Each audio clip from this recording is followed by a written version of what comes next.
Now, for those of you who don't know, who have no relationship with any children anywhere, or who are completely oblivious to video games, Roblox has been something of a phenomena for the last several years, and the pandemic has certainly been a boon to Roblox popularity and success. And that partly is why we're seeing this IPO now rather than years ago, in that the company, I think, is both trying to capitalize on the increased interest that they have as a platform, but also the volatile stock market as it exists today.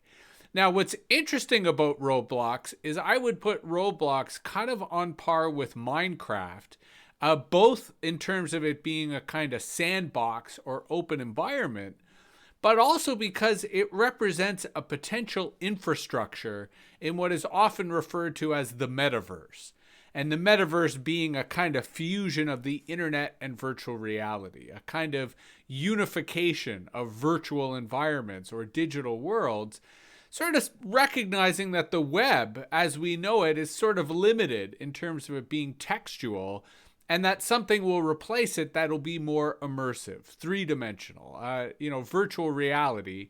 And that's where both Minecraft and Roblox are often held up as examples of this, because they're so easy to use, because they're so accessible, and because they've been so heavily populated over the last almost 10 years by a range of young users and developers who have built up all sorts of micro games, all sorts of servers, all sorts of virtual environments, which are all united by their presence on the platform. Minecraft, of course, is owned by Microsoft, and Microsoft is really aggressively pushing Minecraft as an educational tool. And Roblox, now with their initial public offering, becomes a publicly traded company, and that may also position them at the forefront of the platforms who might aspire to become the metaverse.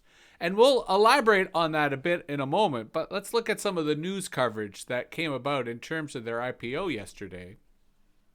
I mean, this is from the New York Times, how the Roblox topped $45 billion valuation on the first day of trading. This is up from only $4 billion a year ago, so it does suggest that maybe the company is overvalued, that maybe the stock is part of a larger bubble. But it nonetheless brings new attention to the company and the game as a whole. I mean, they noted here that video games in general have seen a huge uptick in revenues, and that Roblox was a sign of another hot IPO market. Just talking about video games in general. Here's a bit more background, which I'll read out loud. Roblox was founded in 2004 by two entrepreneurs and engineers. The site, which was released in 2006, is an online universe in which players can interact and choose from more than 20 million unique games and growing. They can then use their avatars to break out of prison, explore tropical jungles, adopt pets, among other things. Players pay for premium memberships as well as for items and clothing for their avatars using a digital currency called Robux. For years, Roblox steadily gained popularity with younger audiences, but that growth was turbocharged last year by the pandemic. On average, over 32 million people a day log into Roblox, nearly double the 2019 average. And while Roblox remains unprofitable, its revenue surged 82% to almost $1 billion last year. Over the years, Roblox has raised about that much money in venture capital funding, which suggests that they've got a lot of debts to pay. But here's an important point. Roblox has also enriched many developers who make its games and digital accessories and who split their profits 50-50 with the company. Those who create the most popular Roblox games can earn six-figure salaries. Many of the developers are teenagers and young adults who grew up on the platform. As an example, one developer, Anne Shoemaker, 21, said that she had earned more than $500,000 from the platform, most of it since the pandemic began, and she has used some of that money to hire 2 employees and a dozen contractors. Now, the reason I wanted to bring this up is if we think of Roblox as a candidate for the metaverse, one of the advantages that they have over Minecraft is their digital currency. And, I've watched my own nephew in particular, but some of my other members of the family use their Robux, play Roblox in a very addictive, a very compelling, similar to the way in which social media kind of triggers dopamine and has all these hooks to get people playing as long as possible. Roblox has adopted similar design affordances that really try to hook players in. But where Roblox perhaps is even more effective than all the other digital platforms is the way in which it incentivizes developers to build games, to build apps, to build environments for the Roblox ecosystem. And as this New York Times article noted, it's big bucks for these developers. Partly because the platform of Roblox as a whole has really made it easy for kids to spend money, to hit up their parents for money, and to do these micropayments in a way that, doesn't have the same sticker shock potentially that comes from a lot of other digital games, but still generates a remarkable amount of revenue, in this case for developers. And what's also interesting here is that these are, for the most part, very young developers because, Roblox, like many other successful social media platforms, is very easy to use. And it's very easy for developers to use. And that's why a lot of these successful developers are former users. They're players. They're people who have learned the nuances and intricacies of the platform. They've understood the marketplace in terms of the other players and the games that they're looking for. And they're using the accessible tools that Roblox makes available to developers to create their own games, to create their own virtual environments. And that's part of the reason that Roblox has legs, is the success of any platform really depends upon the developer community and how that developer community is incentivized and rewarded. And in this case, Roblox is basically sacrificing their own profit because they, after 16 years, are still unprofitable, but yet they're making nearly $1 billion in revenue, which they are then actively sharing and redistributing to the people who are building their platform. So they've clearly got a long-term vision in terms of where they see things going, and the way in which both the graphics and the games remain accessible and easy to use, it appeals not just to young people, but people who are older. I mean, our friends on Electrical Longboard, really immerse themselves in Roblox in anticipation of the IPO. And it was interesting to see adults enjoy these games and participate in these games the same level as kids. I think the next step will be skins or graphics that sort of take the block or minimalist graphics and add all sorts of really compelling, if not rich graphics. Minecraft has that similar potential. That what we're looking at is a foundation. What we're looking at is infrastructure, but the long-term potential here is to be able to add custom skins and custom graphics that add a whole new level of design and seduction and attractiveness as a whole. Now, GDRGLY points out that Roblox just feels like another vector of privacy and security breaches. They like a lot of the games, but there's one hot button, which is exposure to potential predators.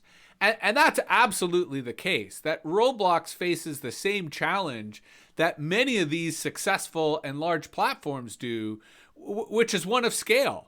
That the content moderation, they assume falsely that algorithms and automatic moderation will protect users when that's just not the case. And Roblox in particular has built up a reputation of having very young children, and that has attracted predators. That has attracted trolls. And even just within the kids themselves, a la Lord of the Flies, there's also a lot of bullying and there's a lot of harassment. And Roblox has really failed in their ability to provide a safe space, to engage in effective moderation, in part because they subscribe to the myth that most of Silicon Valley subscribes to, which is that automatic moderation is enough, that you can rely upon algorithms for the majority of your policing or safety provision, and then have a skeletal human staff. And that just has never worked. You know, that if these companies are making over $1 billion in revenue, they should not just be paying developers, they should be paying moderators. They should be finding ways in which they can equally incentivize and reward the people who protect their platform, the people who protect the users on their platform. And unfortunately, that's not necessarily something that Roblox has invested in up to this date. But now that they're a publicly traded company, perhaps that'll change.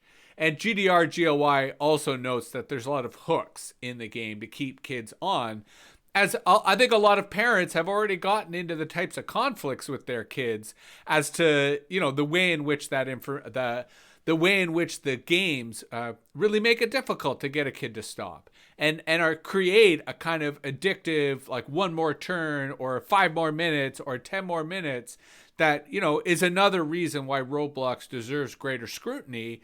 And perhaps that's now going to happen. And I do want to raise one other story. Now, granted, this is from over a year ago, but I think it raises some of the safety concerns that GDR GLY was raising.